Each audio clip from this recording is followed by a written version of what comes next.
Mate says this, if you're familiar with him. He's got a lot of books on trauma, and he talks a lot about this tension between authenticity and belonging. So how can we be our true self and belong, and how often we choose to belong instead of being our authentic self, because that's what we need to survive.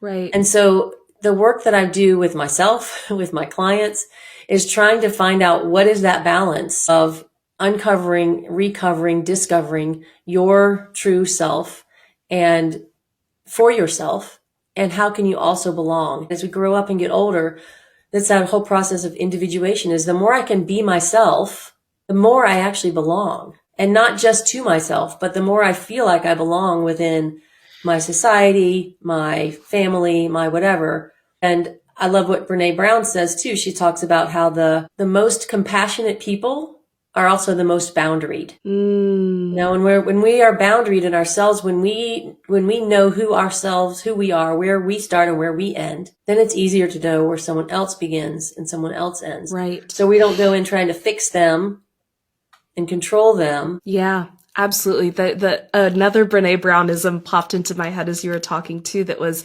the difference between belonging and fitting in, right? True belonging is when we're in our authenticity and still a part of the in-group, but fitting in serves the same purpose as belonging for that baseline safety and security, right? The belonging, because authenticity is vulnerable, it feels like more of a risk to be able to go there, do that, let ourselves open up.